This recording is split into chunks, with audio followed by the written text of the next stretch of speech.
I was in Fiji last week. That was nice. Were you? Oh, that's so cool. Did you take your kids with you? Yes. Oh my God, what is wrong with people? Why do people take their kids on holiday? We don't have, like you, a range of available people to dump them with. Bro, I don't have I've literally just got my mum and my ex-husband that I can dump my kids on, but... I called both of them and neither was willing to take my children. Really? Oh my God, that's so unlike my mum.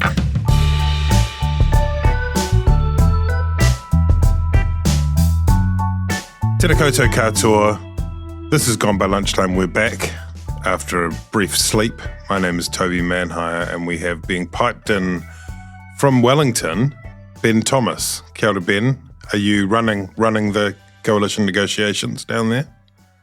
I came here to avoid politics, but I thought the negotiations had moved to Auckland, but then suddenly I saw footage of Winston Peters sweeping imperially through Wellington Airport, bystanders being knocked over by the frenzy, the kind of Beatlemania, like wildness, the insanity that was attendant on his arrival. Apparently Christopher Luxon's back down here as well. Oh, really?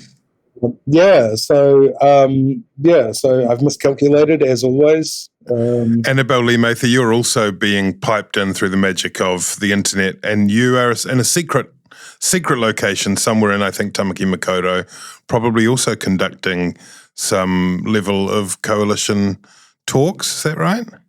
I'm just shilling. Oh, okay. Shilling. Oh, shilling. I think you said I'm chilling. I'm just shilling. Oh, I see. Okay. For whom are you shilling? Don't know. Anyone. Hard to say. Who's got the cold hard cash? That's how the whole industry is right now with the uncertainty over the government. Yeah. What are we selling into? We don't know who we're shilling for. We know we're shilling. We don't know for whom. If you would like to be shilled for, then please. Samuel Robinson, thank you for producing us today. It's good to be back, sort of, kind of good. Let's get you back up to speed for those of you who haven't been paying attention and been enjoying a nice kind of duvet span since election night. I was thinking back to it. Ben, you remember you and I think, crossed paths at the national event on election night itself. And I was thinking about that time. It was about 9 o'clock at night, maybe, on October the 14th. And I'd just been talking to some people at the national event, a couple of MPs, a couple of supporters, and the mood was really upbeat. At that time, National was sitting on, I think, as high as 42% at one point, with about maybe just over a third of the vote counted, 40% of the vote counted. At that point, National and ACT together held, were those results to have translated through to the final result, 66 seats. So people were thinking about the result that they sought, the National ACT coalition. Then as the night wore on, that sort of started not to slip completely out of sight, but it did become more difficult. And at the end of the night, the preliminary results which were issued by the Electoral Commission like 2 or 3 in the morning, had National on 39% and 61 of 121 seats. So, hanging by a wire, looking like, because of what we know about the way that specials tend to fall, that wouldn't be enough. And then in the last few days, after the wait we had for the special votes, which, depending on your point of view, is either kind of infuriating and gravely anti-democratic, or if you prefer, it was glorious and serene and very welcome, and maybe we should make it longer. Then we got that last chunk of votes, 20% of votes, slightly more than 20% of votes, maybe 21% of votes, and National lost a percentage points, lost a couple of seats. Te Pāti Māori picked up a couple of seats. We'll come back to that in a minute. And the Greens gained a seat. Very quickly, we had releases come out from Te Pāti Māori, ACT and Greens all saying, our best results ever, hooray. What it did do, Ben, is confirm the scenario that National had been talking about in the final days of the campaign, if you recall, that we may need New Zealand first, and that would be our worst case scenario. There was even talk about how it might drive us back to the polls. That's the reality that we were landed with. The blue tsunami, it wasn't. It was a blue wave, but not like a particularly huge wave. What's your helicopter view of that, Ben, when you see those special results come in? Is this what everyone has been expecting anyway? Everyone's been behaving pretty diplomatically, notwithstanding little soap opera elements like David Seymour calling and texting Winston Peters. The first line of the draft coalition agreement will be, "It shall be acknowledged that the statesman Peters did ghost the cuck Seymour." You know, that sort of detail was in there. But otherwise, this is kind of what you were expecting? I think results-wise, again, it's probably what if you took a dispassionate sort of view on election night, you would have been expecting. I actually think the sort of elation from that kind of probably peaked around the time that we sort of crossed paths on election night, that elation didn't it didn't kind of subside in the way that it should have as the results, if it was to reflect the results. So I think that, later on in the night, people were still very much kind of acting as if, this was a resounding victory. This was a crushing win. It was because Chris Hipkins sort of early on sort of dipped out, said, I'm conceding the election. And everybody sort of just started calling Christopher Luxon the incoming Prime Minister, despite not having sort of nailed down the deals. I think there was this sort of kind of sense. People were sort of acting as if the results were a little bit different to what they were, which was a very, very thin majority that was likely to be, overturned by specials, and would then require, Winston Peters, cooperation. I think Peters was the guy who didn't lose sight of that. He sort of evolved his thinking, early on election night. He was like, well, if there's anything that we could, the humble servants, New Zealand First, could do to be helpful, to help the new government along. And then by Sunday morning, it was sort of like, I'm the only one who can count, Sonny. We'll see what we need to demand. I think that National, in particular, and ACT, I think they both realised in a rational sense that they would need Peters, and you saw that with sort of deference to, some of his slightly, mad seeming comments about the coronial inquest into March 15. And I think there was probably almost sort of as a mirror image of the election campaign itself. As we got closer to specials, news started leaking out from the scrutineers on both sides that actually, National had won an even more crushing victory, that the specials might go a different way to what was normally expected. And again, just like the sort of late Labour flurry, that turned out to be a bit of sort of wishful thinking. And specials turned out pretty much as you'd expect, National losing 2 seats, in keeping probably with their election day performance. I mean, there wasn't a late Labour flurry, but the results did suggest a sort of a small Labour comeback, or National falling away a bit towards the end, because those first part of the votes, when we're looking at those results in the middle of the night, were all advance votes. Votes on the day didn't support National to the same degree, right? No, that's right. National lost support. Whether you'd call it losing support, or whether you'd say that as the election day, on the election day, the undecideds didn't break in as much in their favour. However you conceive of it, I think that's right.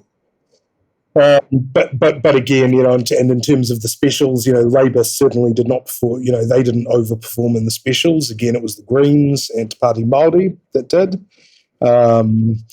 Labour might have held their ground on specials, but not sort of particularly advanced. Yeah, we had on the specials, there were a handful of switches in terms of the electorates. In Nelson, Rachel Boyack grabbed back the majority to a majority of 29. We might see a recount there.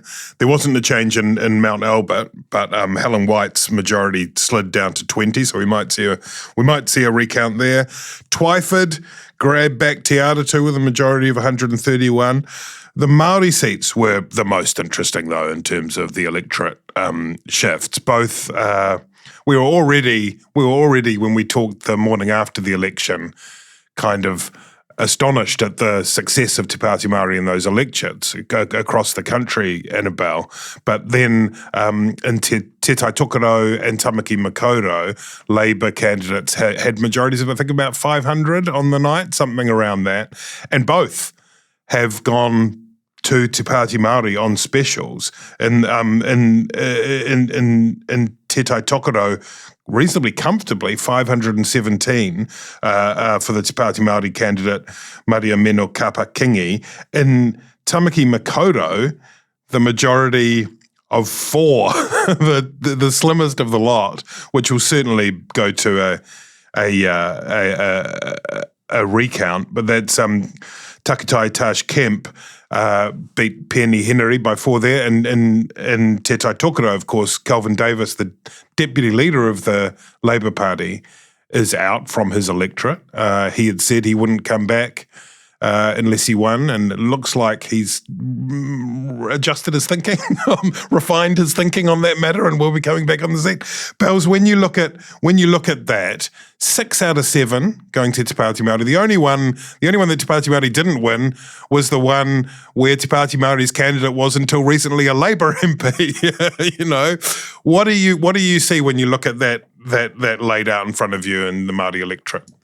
What a remarkable turnaround, eh? I think most people believe that had Te Pāti Māori stuck with Heather Te Au Skipworth, that they probably would have taken Ikaroa Rāwhiti as well. Yeah. I think when you look at the voter turnout for Māori this year, it was up over the last 3 elections, and I think what Te Pāti Māori have done is they've managed to activate a voter base that should rightfully be theirs, which is, as we've talked about a lot, the kohanga reo generation. Yep. And it's something that Labour is just failing to do, not just in the Māori seats, but actually all around the country, and particularly in Auckland. A voter base that should belong to Labour is just laying dormant because they're just not connecting with them. They're not activating them. And I think when I look at seats like Mount Roskill and Mount Albert and Te Atatu, I think, the demographics of those electorates are so different now.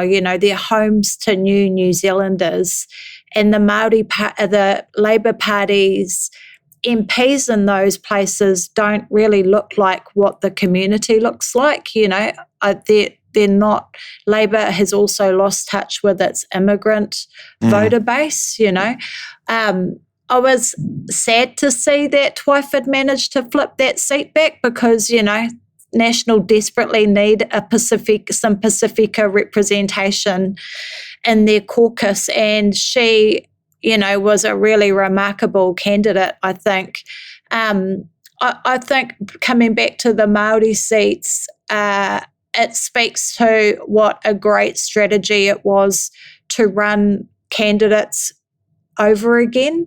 Tākuta Ferris stood last time, so did Maria Meno. And I think, when you have candidates who are able to start to build up a rapport with the electorate, to grow their profile and play in outside of the communities that they live in, where they've already had some practice with journalists and dealing with the media and doing debates, it's powerful. But also, the seed is sown in the minds of voters that, oh, hang on, that person stood last time. A sense of fairness comes into play, like, oh, well, they won last time, and maybe it's time for this person to have a go because they've stood again and they've shown commitment to the seat. So I think, all of those things have played a part in what's happened with Te Pāti Māori.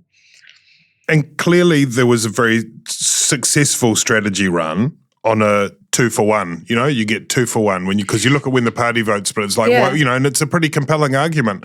Get this fantastic candidate who, as you say, you've met before, and then get another candidate too to cover this vast, this vast bit of law here. The only one where that doesn't apply is Hauraki Waikato, right? So where Nanaia had expressly said, I'm going to run for electorate only. I'm not on the list. Do you know what's your sense of what happened there? I think in the case of Nanaia, I think a lot of people assume because she's such a senior minister that she was on the list and that she was up high in the list. I genuinely think that you can be engaged in politics and have that one not register on your radar. So I think there was probably an expectation that in voting for Hannah, they were still voting for Nanaia. I think too, because she was Minister of Foreign Affairs, she had to spend a lot of time out of her electorate and not campaigning in her electorate, and that probably impacted on the vote as well, and that she's not being able to have those one-on-one conversations with people about, why a split vote strategy wouldn't work in her favour.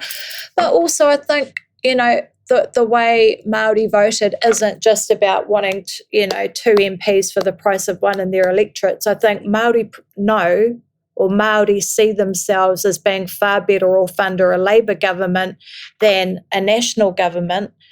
But they want a Labour government, but they want to be represented by Te Pāti Māori within a Labour left-wing government. And I think that's why we see the strong Labour Party vote and the Te Pāti Māori electorate vote. You mentioned Annabelle turnout, and across the board, just briefly diverting here before we get on to the broader coalition negotiations, during the widely acclaimed Spinoff Gone By Lunchtime megapod, some weeks ago, we asked everybody to guess what the turnout would be, and on election night, the turnout. This is the turnout of percentage of people who are enrolled to vote was 78.4%, and that meant that the winners, it was a draw between David Seymour and Grant Robertson, who both picked 78.4%.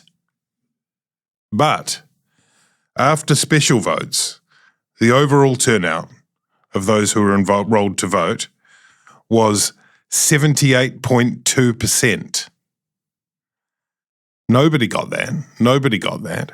But who got closest? Have you got a sound effect, Sam? I think we can probably indulge in just pick a sound effect at some point. Doesn't matter what it is. Try one. Oh, I love that one. That'll do it. That's my favourite. There were two people who were with a 1.1% away from it, 0.1 percentage points away from it.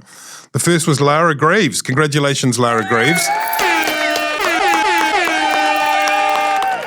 Political scientist from Victoria University of Wellington, who will get half a box of chocolates. And the other person who picked 78.3% was Annabelle Lee Mather.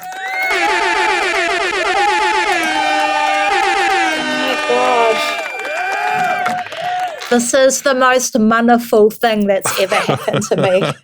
You two are now, you're now a political scientist. You can call yourself a political scientist. I'm pretty sure that's how it works.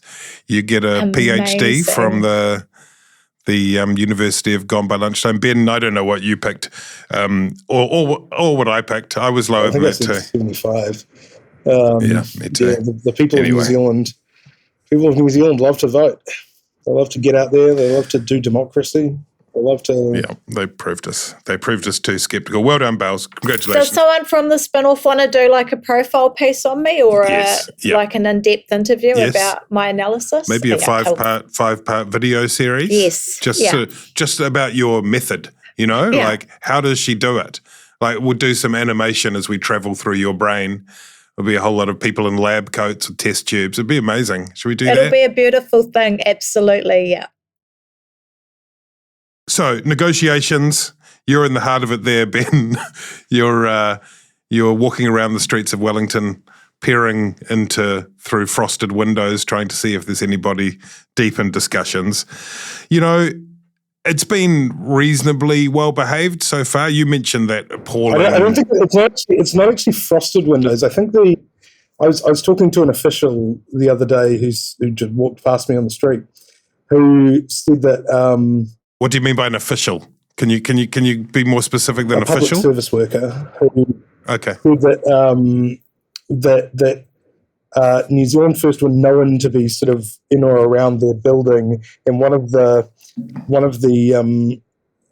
ground floor rooms facing out onto the terrace. It wasn't frosted, but the windows had been covered over, sort of like slits. Oh, so it could be that. I assume they're there. I don't know. So sort of people hanging their double-breasted suits over rails in the windows to keep their privacy. What's it going to be? I mean, you know, Seymour had said before quite clearly, he told this podcast, I am not sitting around a cabinet table with that clown, by which he meant Winston Peters.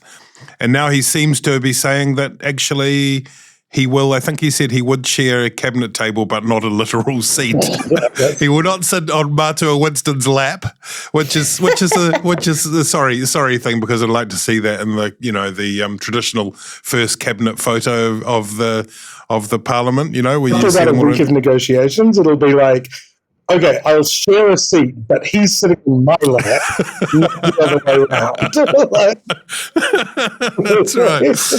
Is that when you peer instead through the makeshift curtained lobbies of Wellington, Ben? Do you think that we are looking at? Do you think that the likelihood is that people are thinking about a three-way fist bump, a full coalition of three parties? I think that's sort of how it has to work. Either that, or it's the New Zealand First have come up with these sort of constitutional innovations in the past. For instance, they were the first to be a support party outside government and to have ministers outside government. And, which seems like a logical non sequitur, but, they can badge it however they want. And look, I would imagine that they will need, at least, a couple of ministers in cabinet each. I mean, the difference with having the ministers in cabinet is that it, to some degree, limits your ability to criticise the government, doesn't it? And the being outside cabinet enables you not to be bound by collective responsibility and stuff. Yeah, and there is Peters has certainly sort of suggested that, he, or by all of his indications, he seems to be probably thinking that, acquiescence with the previous government or over-identification has always been what sort of brought him down. And that even though he was a very effective handbrake on a lot of things that Labour wanted to do in its first term when he was last in government, maybe he didn't get enough credit for those things because it all happened behind doors, at closed doors in cabinet. And maybe he would like to sit nominally outside and sort of talk about how Jacinda Ardern needs to be imprisoned or something, or put on trial or whatever. Are you referring to particularly those tweets in relation to? What did you make of that, Annabelle? That sort of, I've been away for a few days, so I don't know how much coverage that got, but it appeared to be a dog whistle, or call it what you will, to a particular group of his supporters who have a particular view of Jacinda Ardern and who have some conspiracy or conspiracy adjacent thoughts and feelings. Do you think that was, he just had missed that the fact of the manifesto having and the information having been sent to PMO in those minutes before the March 15 attacks? Or do you think he was doing something tactical and or strategic? Well, I think probably a mix of both. I think he wants to be seen as rewarding or throwing a tidbit to his newfound caucus support base. And, they love conspiracy theories around March 15 and all of that stuff. And then I think too, he probably genuinely forgot that actually all of that stuff around the phone call to the email to the PM's office had already been made public, literally the next day. So I think it was I think he wanted to mihi to his fan base. I think he buggered up how to do it, and then instead of graciously stepping down, he decided to not just double down but to actually triple down. Yeah, and to change his reason for making the statement. I think exactly. Twice he did over successive. I mean, it's not the first time he's done it. Do you remember the Harry Tam That's right. tweet yeah. as well? But at least with Harry Tam, he actually ended up backing down. This time he didn't. Well, I think there were legal threats involved in Exactly, that yeah. one, weren't there? I mean, as a reminder, part of me thought, hang on a minute, you do realise that the polls are closed. You're not going to get any more votes by, waving that particular flag. But also it's a reminder, and we hadn't had specials at that point, it's a reminder to Christopher Luxon of what you're dealing with. I mean, he's a powder keg of a human being, right? But then I think, and maybe it's all sort of a fraud exercise and a waste of time trying to get inside Winston Peters' mind. But, every time he's gone into government in the past, his party has registered less than 5% at the next election. And he's always looking for ways to change that. Now, if it could be that what he's hit on this time is constantly reminding that voter base, which is to say, the crazies, that he's in there fighting for their side, In the past, for instance, one of the things that people have noted about Winston Peters is that he'll run on sort of incendiary racial issues, but he doesn't do much about them once he's in government, right? And it could be that he's identified that as a weakness, that he's got to, as, Chris Trotter would say, dance with the one that what brought him, and keep signalling to that voter base that he's out there, off the reservation with them, pursuing their interests. Or it might have just been a bit of a brain fade about what he remembered about that day. And maybe it's fruitless sort of trying to figure it out right now, and we'll establish what it was, if a pattern emerges. I think Ben's right.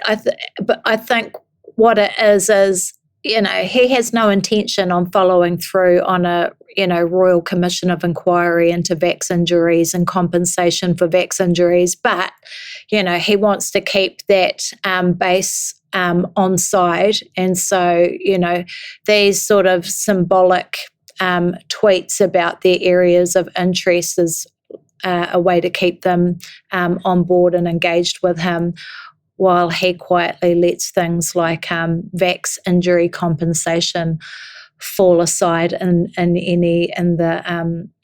the coalition negotiations.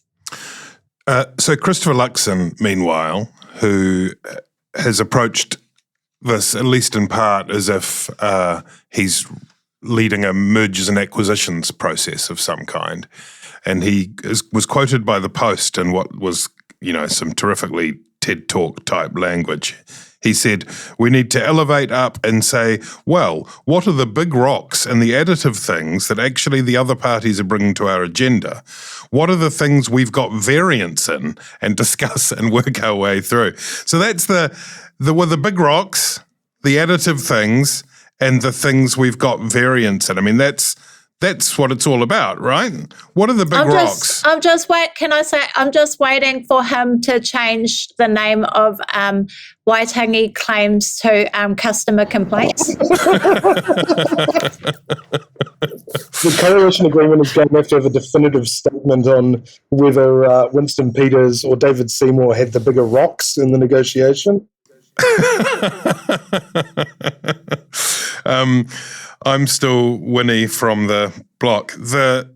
What are the big rocks? Are they like rocks that the ship could hit and sink on? Is that what the rocks are? Or are they like engagement rings. I thought it was like Fraggle Rock.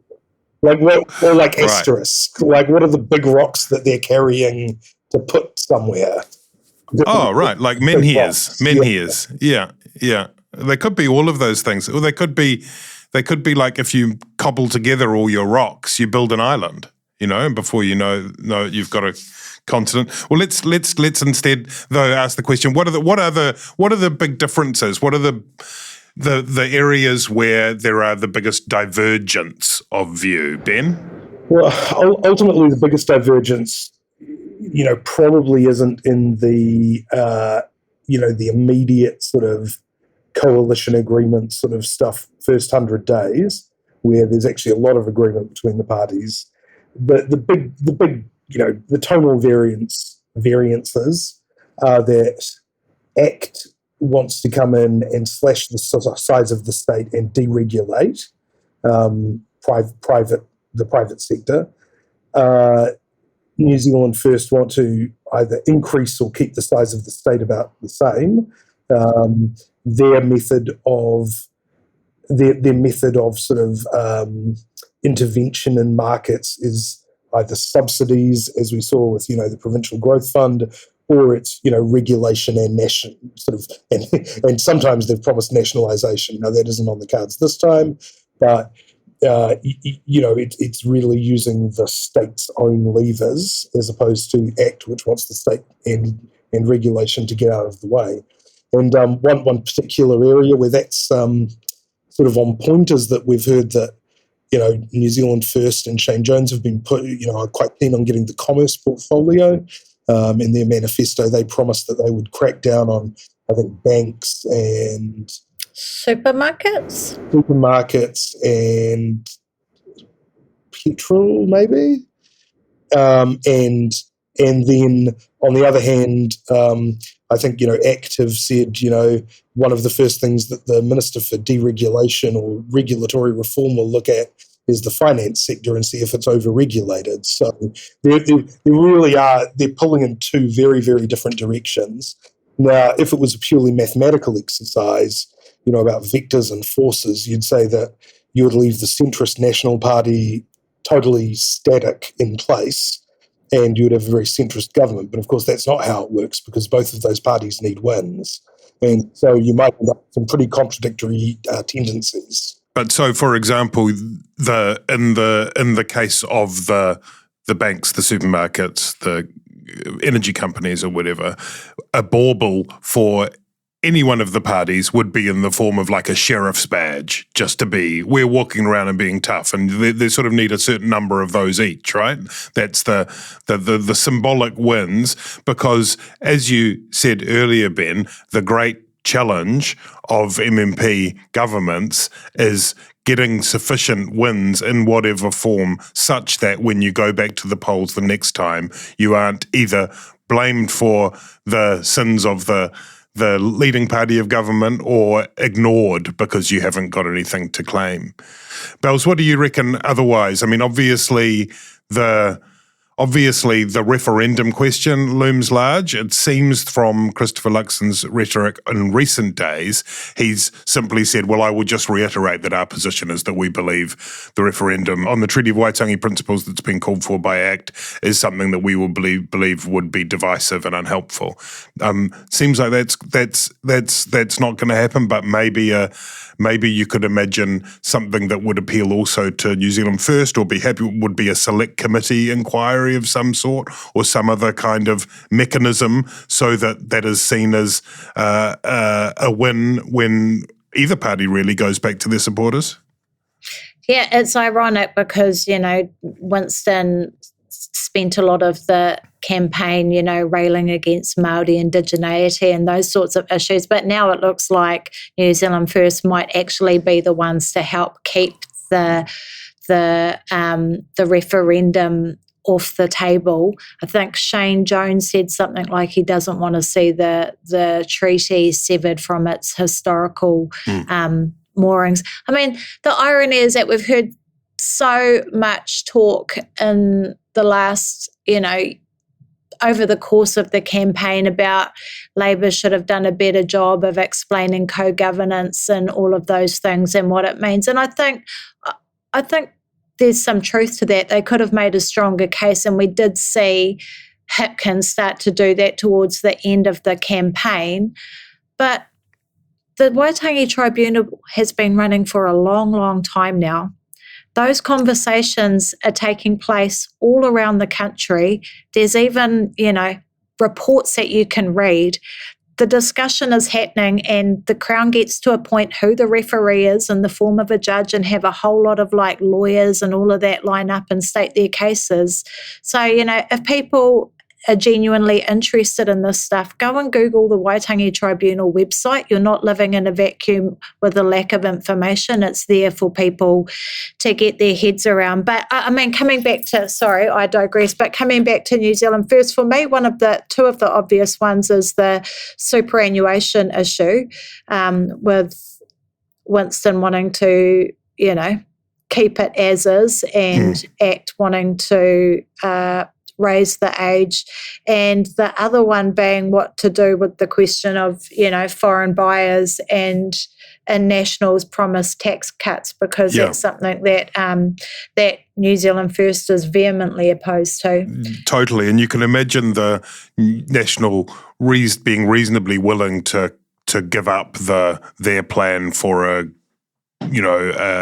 graduated decrease in the increase in the superannuation qualifying age. That's not going to affect the books in the near term.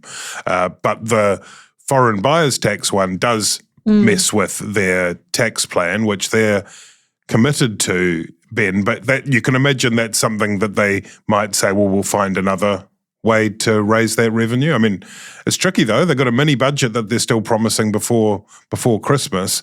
Those are chewy areas which probably haven't really been got stuck into yet. No, I mean, a number of people said that, have said, and they're probably right, that if New Zealand First would have ruled out the foreign buyers, reinstatement plus tax, that they might actually be doing National a bit of a favour.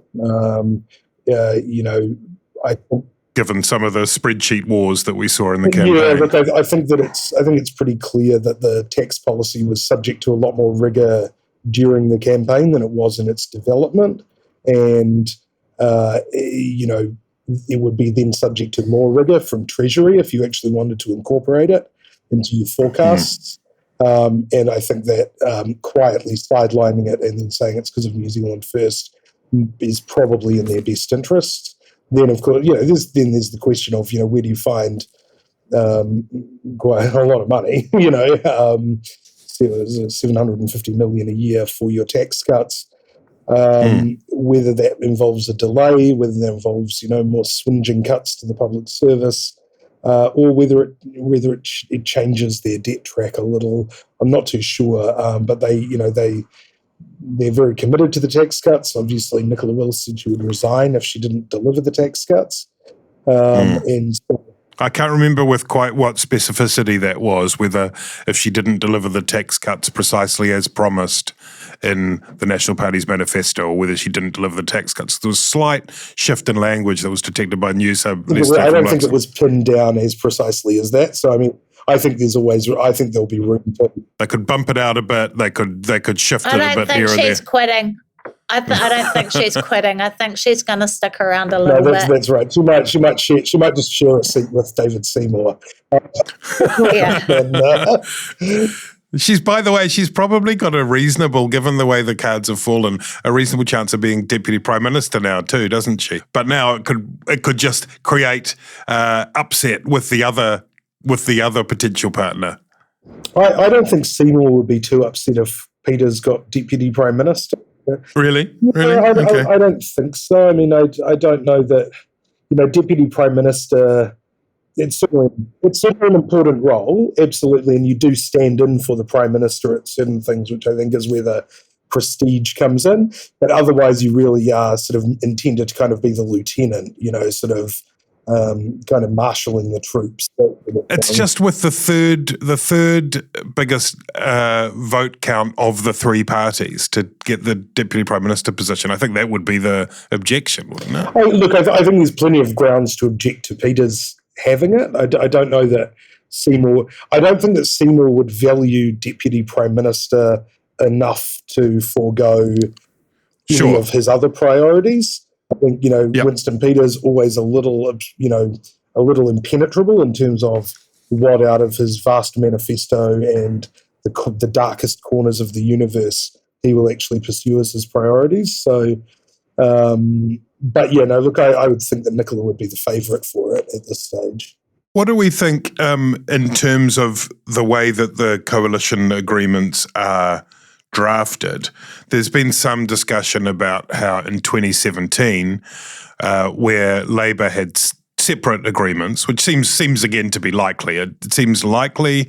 I would have thought that there would be separate agreements between National and each of the parties. It's be a much harder way to negotiate without them, though of course they need to not contradict one another. They need to be complementary. But there's been some discussion that Labour made the mistake of assuming that anything that wasn't mentioned in those, where anything wasn't mentioned in either of the coalition agreements or the coalition agreement and the confidence and supply agreement with the Greens, that you would default to Labour's manifesto, that Labour is the government. And then New Zealand First would said, no, I don't fucking think so. You need to, on certain of those, we need to go through the process. Does that mean, Annabelle, that we end up with like phone book size coalition agreements? As a political scientist, correctly, what's your view on that? Do they need to nail everything down, or can they do a bit of vibes-based coalition? Let's see how it goes. I feel like there's going to be, but because you've got such, because you've got coalition partners or parties that hate each other's guts, if we're honest, I imagine that they're going to be quite detailed coalition agreements. I don't think they'll be governing by vibes. I think there's going to be quite a strict playbook in place so that they can enjoy bashing each other with it. That would be my assumption.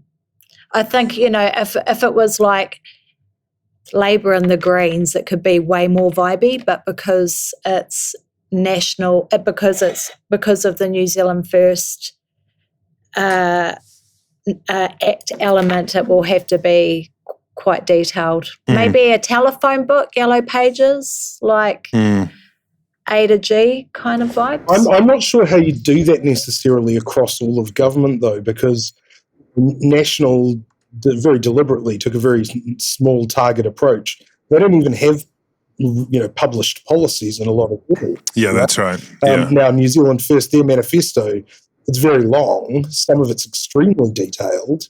Some of it's very sort of strange. Some of it sounds like literally like Winston Peters just sort of, gave dictation. Somebody said, "What's our policy on?" What's our policy on this sector? And he says, we'll take this down. For too long, New Zealand is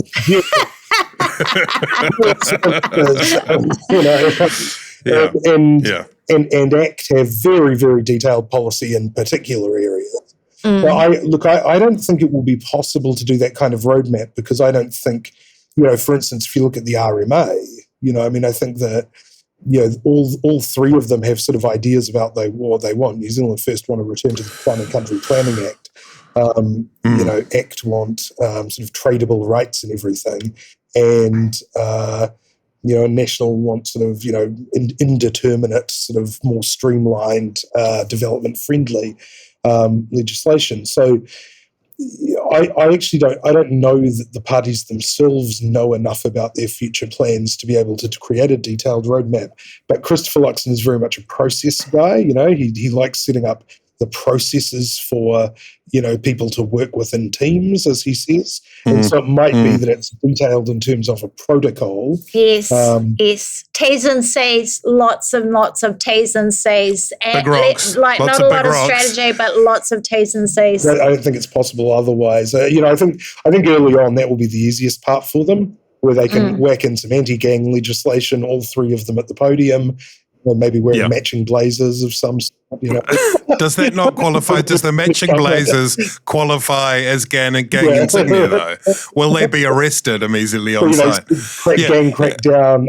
We're already hearing, the referendum, I think, is off the table for ACT, but, you're already hearing signs.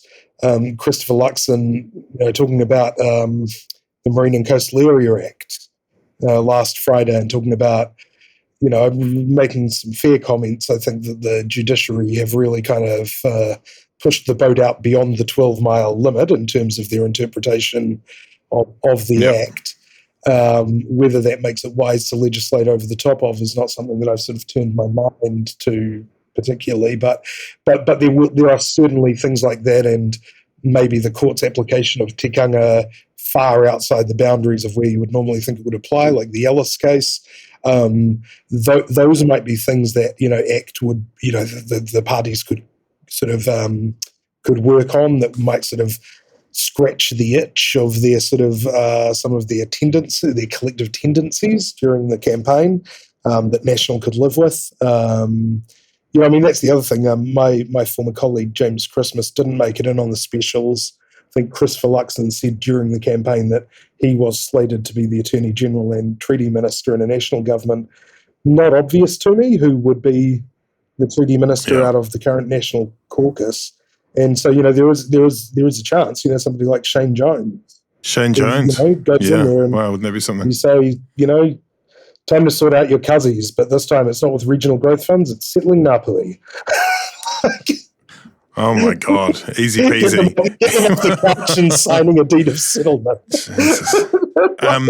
Okay, well, I think we've solved that, so we should probably leave it there. I mean, the one thing, I guess, that while it's quite fun to talk about the Christopher Luxon leading theatre sports sessions to try and have everyone get along in those intervening weeks, it is absolutely critical, right? Like, there are going to be occasions, whether they're in areas of policy that aren't nailed down in the agreements, or where there are just events that come along where they have to have those relationships. And that Seymour Peters thing, again, while it's something that is easy to make light of and kind of marvel at the antagonistic, belligerent exchanges between the two in the past, if it comes to something that could bring Chris Bishop's prognostication of a collapse in government to reality, right? Well, look, there were certainly indications, I think, in early 2020 that New Zealand First was sort of looking to, use it in left-wing terminology, being an accelerationist in terms of a breakdown in the government prior to COVID. He certainly was acting out when his polling was sort of, on the decline heading into election year. Yeah. So, look, this will,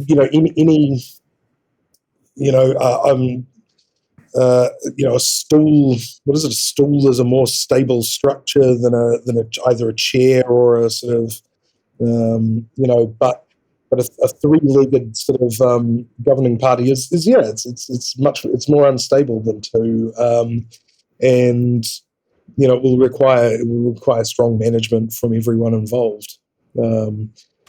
Okay, we're good. We're done. We'll be back again in maybe fortnight. Things will happen, and we will discuss them. When are you predicting it will be done by, Ben, to win 2 of Annabelle's? Friday. This Friday. Annabelle? I would say maybe another fortnight. I think, what's today? Tuesday. I think next Thursday, 9 days from now. Nice. And if either of us gets that right, Annabelle, you have to forfeit some of your chocolate fish, which will be forthcoming. No. I'm doing a treaty claim for my chocolate fish. Thank you, everyone. Ka kite.